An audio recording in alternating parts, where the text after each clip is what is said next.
দুপুরে তাড়াতাড়ি খাওয়া দাওয়া করে নিলাম। তারপর আজকে শনিবার ছুটির দিন, তাই আমরা তিনজনে মিলে একটু কলকাতার দিকে ঘুরতে যাচ্ছি। এই যেটা আমাদের গ্যারেজ থেকে আমাদের গাড়ি এখন আমার বর বার করছে। এই যে মেয়ে হেঁটে যাচ্ছে গাড়িতে উঠবে বলে। আমরা একটু কলকাতার দিকে ছুটির দিনে মাঝে মধ্যেই ঘুরতে যাই, অনেক দিন যাওয়া হয়নি, তাই আজকে একটু যাচ্ছি। একটু কেনাকাটা খাওয়া দাওয়া করে ফিরে যাব। যাই হোক, এবারে গাড়িটা বের করে নিয়েছে, উঠে পড়ি, তারপর আপনাদের দেখাবো কোথায় কোথায় যাই। এই যে ফ্লাইওভারের প্রায় মিডিলটায় এসে গেছি। দেখুন আমাদের এখানে ফ্লাইওভারের অবস্থা, দুপাশে জল ভর্তি আর কাজ চলছে ফ্লাইওভারে। একটা রাস্তার অবস্থা, ফ্লাইওভারের ওপরেও অবস্থা খুব একটা ভালো না, ভাঙা চোরা, তবুও এটা অনেকটাই সুবিধা হয় যেতে। যাই হোক, সন্ধ্যাবেলার ওয়েদারটা ভীষণ ভালো লাগছে, বৃষ্টি হয়েছে সারাদিন, একটু ওয়েদারটা ঠান্ডাও হয়েছে, আর সন্ধ্যের দিকে বেশ ভালোই লাগছে। ঘুরতে যাচ্ছি, কোথায় এখন যাচ্ছি, ভালো লাগবে সেখানেই যাবো, আর এগুলি অবশ্যই আপনাদের দেখাচ্ছি।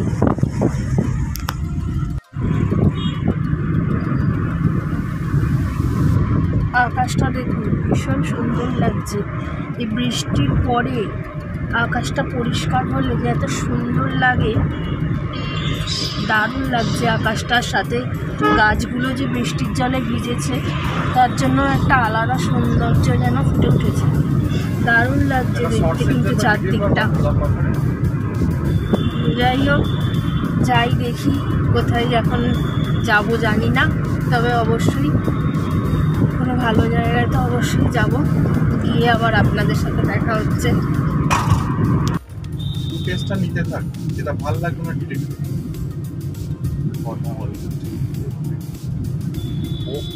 এই আমরা যাচ্ছি তারাতলার দিকে। এই দেখুন এখানে কি জ্যাম রাস্তায়, সামনে এই শুরু হলো জ্যাম। কলকাতার রাস্তা মানেই তো জ্যাম, ঠেলতে ঠেলতে গন্তব্যস্থলে পৌঁছাতে মানে কখন যে যাব তার কোনো ঠিক নেই। এই পিছনে যেতে যেতে অনেকটাই লেট হয়ে যায়, ওই জন্যই কলকাতায় খুব একটা বেরোতে ভালো লাগে না। লংয়ে গেলে এইসব সমস্যা থাকেই না, ভালো ড্রাইভ করা যায়, তাড়াতাড়ি পৌঁছে যাওয়া যায়। যত তো সিটির ভেতরেই এই ঝামেলাগুলো থেকে থাকে। যাই হোক, এইভাবেই তো আমাদের যেতে হবে, উপায় নেই, সবসময় তো আর লংয়ে যাওয়া যাবে না। কলকাতার ভেতরেও তো মাঝে মধ্যে বেরোতে হয়। তা বাইক নিয়ে যে বেরোবো, ওয়েদারের যে কথা চিন্তা করে বেরোলাম না, গাড়ি নিয়ে বেরোতে হলো। বাচ্চা আছে সাথে, বৃষ্টি নামলে তো দিয়ে যাব। গাড়ি নিয়ে গেলে আরও বেশি সমস্যা হচ্ছে জ্যাম। বাইক থাকলে তো বেরিয়ে যাওয়া যায় এদিক ওদিক দিয়ে, কিন্তু গাড়িতে তো তাই হবে না। এই লাইন বাই লাইন চলো, জ্যাম ঠেলতে ঠেলতে, তাই যাচ্ছি। আর কি করা যাবে, যেতে তো হবেই, সবাই যেমন যাচ্ছে। হেলতে তুলতে যাচ্ছি ঘোড়ার পিঠে করে।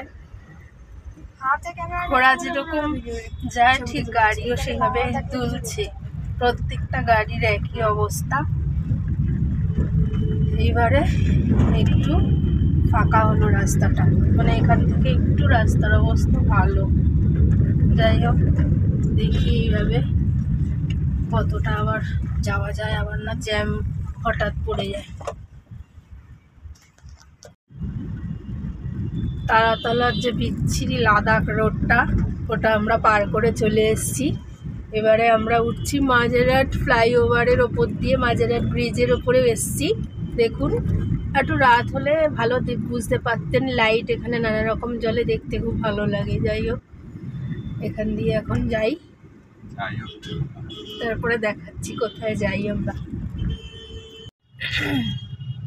এই দেখুন এখানে মাহিন্দ্রার শোরুমটা আছে, এখান দিয়ে আমরা যাচ্ছি। এই দিকটা প্রচুর জ্যাম, এগোতেই পাচ্ছি না, যার জন্য দেখেছেন সামনে অবস্থা। একটুখানি গাড়ি এগোয় তো 10 মিনিট করে দাঁড়িয়ে থাকে। এইভাবে কিভাবে যে কোথাও পৌঁছাবো কি জানি, গাড়িতেই মনে হয় সময় সব চলে যাবে। কি করব, কিছু করারও নেই। ঘর থেকে বেরিয়েছি মজা করতে, এদিকে রাস্তায় বেরিয়ে এই অবস্থা। আবার একটুখানি এগোলো গাড়ি, আমরাও তাই একটু এগোলাম, দাঁড়িয়ে গেলে বলে ওরা সব হয়ে গেল। কত দূর যে এইভাবে যাব বুঝতেই পারছি না। প্রচুর জ্যাম যেন দুর্গাপুজো, এরকম আমি আগে কোনো সময় দেখিনি। কলকাতার অবস্থা এত জ্যাম, এই এরকমই পাইছে অবস্থা রাস্তার ইনোভা সমান ছিল না বিচ্ছিরি অবস্থা। হ্যাঁ বলার মতো না। ওটা শেপটার জন্য সাইজ এইটা বেশি দেখতে ভালো। সবাই বিরক্ত হয়ে যাচ্ছে যারা যারা যাচ্ছে। বাবা মাম এটা 22 লাখ এইভাবেই আমরাও যাচ্ছি। তোকে দেখতে ভালো হবে না? এই যে এবার আমরা আলিপুর জুয়ের কাছাকাছি চলে এসেছি। এটা দেখো ন্যাশনাল লাইব্রেরিটা দেখুন। ভুতুরে এলাকা। এই ন্যাশনাল লাইব্রেরি, এখানে আবার একটু এটা ভূতের কলকাতার ব্যাপার আছে, মানে ঐতিহাসিক ভুতুরে ভূত। ব্যাপার। অ্যাংলো বহু ভূত, যুগ অ্যাংলো আগে ভূত। থেকেই আমরা জানি এটা। এই সামনে আলিপুর জু এসে গেছে, দেখাচ্ছি আপনাদের, দেখতে থাকুন। এই দিকটা একটু জ্যামটা কম আছে বলে তাও তাড়াতাড়ি যাচ্ছি। এই কম আর জ্যাম আলিপুর বলো না, জুটা দেখুন। এক্ষুনি জ্যামে পড়ে যাবো। ওই তো কার বিয়ে হচ্ছে, ছবি দিয়েছে। এই যে কলকাতার এই গেটটা আলিপুর খুব জুয়ের সুন্দর করেছে। গেটটা দেখুন। আপনারা নিশ্চয়ই সবাই এসছেন। তাহলে এখানে কি কফি খেতে যাবে? হ্যালো, হ্যাঁ। এখানে কি যাবে? রান্দিকে আমার দেখিয়ে দাও। ও তাজ বেঙ্গল, ওখানে কি কফি খাবে নাকি? হ্যাঁ খাবো। 1000 টাকা করে তো কফি, ইচ্ছা করছে খুব। কিন্তু পয়সা নেই। তাজ বেঙ্গল হ্যাঁ। ভালো, যেতে পারলে ভালো হতো, কিন্তু যাওয়ার মতো অবস্থায় নেই। যাই হোক, পকেট ফাঁকা। যাচ্ছি নেই এবারে টাকা। আমরা। এই জায়গাটার নাম কি? এটার নাম আছে পচা খাল, না না, কালীঘাট খাল, কালীঘাট খাল। এই জায়গাটা কি, মানে নাম কি? এটা চিড়িয়াখানা, জু জু জু। সে তো হয়ে গেছে এবারে। তাহলে এটা কি পিটিএস এর দিকে যাচ্ছে? ও পিটিএস, জানি না বাবা, এত সাথে রাস্তার নাম। যেতে হয়, যাই। আবার সেই জ্যাম। এই যে পিটিএস এর রাস্তা দিয়ে আমরা যাচ্ছি। আমরা কি স্প্ল্যানেটের দিকে যাব নাকি? I don't know. তাহলে কোথায়? গাড়ি চলছে চলছে, ডেস্টিনেশন কোথায় নেই, যাবো জানি না। No destination. No destination. আজকে যতক্ষণ না তেল শেষ হবে চালিয়ে যাবো। ও তো ভালো। আবার জ্যামে পড়লাম। জ্যাম তো পিছন ছাড়ছেই না, আমরা সেই যাচ্ছি একইভাবে গড়িয়ে গড়িয়ে।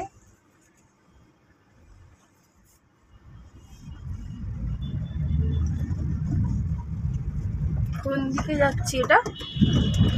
এটা মোল্লাদ্দর মসজিদ।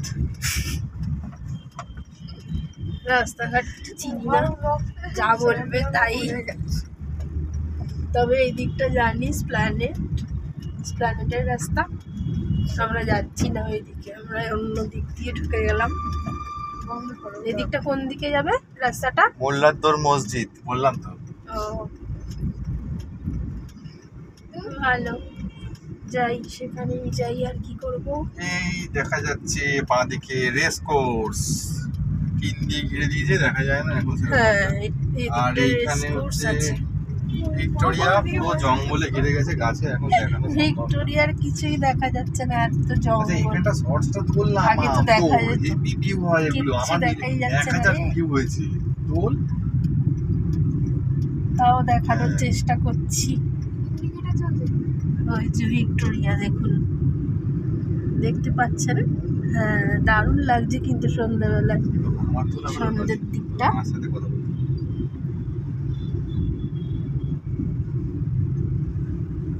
ওই ডান দিকে দেখা যাচ্ছে ভিক্টোরিয়া মেমোরিয়াল হল। আমরা সোজা চলেছি এইদিকে। পুরো পার্কিং। পার্কিং পাওয়া যায়, পার্কিং না থাকলে দাঁড়াবো কিভাবে?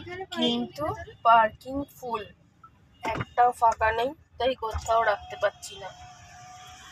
দাদা হবে একটা গাড়ি দাদা? এখানটা নেমে ও কিছু দাদা। খাওয়া দাওয়ার খাওয়ার, এ পার্কিং কিন্তু হবে? অবস্থা খুব খারাপ। দেখি, ভাগ্য যদি ভালো থাকে তাহলে একটা পার্কিং পেয়ে গেলে নামতে পারবো। আজকে স্যাটারডে বলে একটু ভিড়টা বেশি আছে, প্রচুর লোক এসছে। আবার পুজোও তো এসে গেছে, যার জন্যই একটু ভিড়টাও বেশি। এই যে গ্র্যান্ড হোটেল, তার পাশ দিয়ে এখন আমরা যাচ্ছি। দেখেছেন পুরো পুজোর ভিড় মনে হচ্ছে, পুজোর কেনাকাটা সবাই শুরু করে দিয়েছে মনে হয়। প্ল্যানেটে সবসময় এরকম সারা বছরই ভিড় থাকে। পার্কিং একটা পাওয়া গেল না, না পাওয়া গেলে তো নামতে পারবো না, চলে যেতে হবে।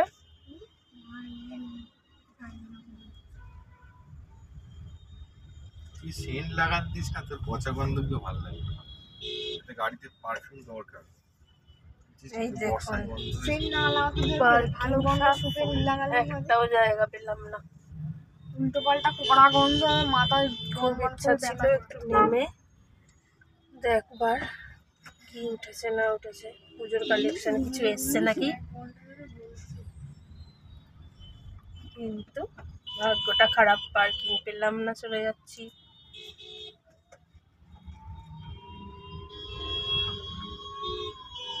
প্রচুর ভিড়। এবার রাখ তোর পার্কিং। এই যে আমরা এসে গেছি হটলিক্সে, এখান থেকে খাবার খাবো। আপাতত কাবাব অর্ডার দেওয়া হয়েছে, এখনো দেয়নি, ওরা রেডি করছে। রেডি হয়ে গেলে তারপরে নিয়ে আসবে, তারপরে দেখি আর কি খাওয়া যায়। দোকানে আমরা বরাবরই খাবার খাই, খুব ভালো টেস্টি খাবার, তাই এখানে নিলাম। যাই হোক দেখি এবার খাবারটা খেয়ে কেমন লাগে, তারপর অন্য কিছু আবার অর্ডার দেবো। এই যে এসে গেছে আমাদের অর্ডার করা টেংরি কাবাব। অনেক প্রতীক্ষার পরে, অনেকক্ষণ টাইম নিয়েছে, কারণ এরা করে দেয় না। খুব খিদেও পেয়ে গেছিলো, কিন্তু এরা যা করে সামনেই করে, মানে করে রাখা খাবার এরা দেয় না। এখানে খাবারটা ওই জন্যই খুব টেস্টি হয়, আমরা এখানেই আসি বেশিরভাগ সময়।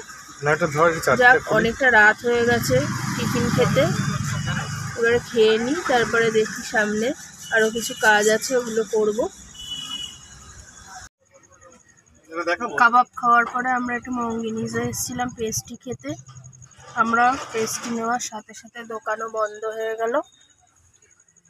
যাই হোক আমাদের এবারে আমরা টিফিনের পর এখন ডেজার্ট চলছে। এই পেস্ট্রিটা নিয়েছি, আর মেয়ের পেস্ট্রি হচ্ছে এটা। খাওয়া কমপ্লিট, এবার বাড়ির দিকে যাবো।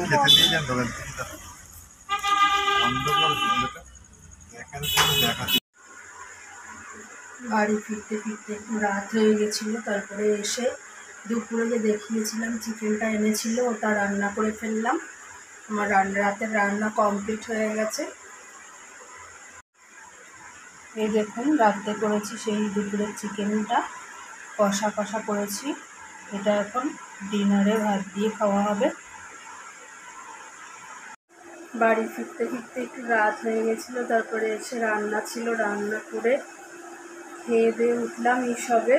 যাই হোক রাত অনেকটাই হয়ে গেছে, আজকে ব্লগটা এখানেই শেষ করলাম। কালকে আবার একটা নতুন ব্লগ নিয়ে আপনাদের সাথে দেখা হবে। গুড নাইট, সবাই ভালো থাকবেন, সুস্থ থাকবেন, টাটা।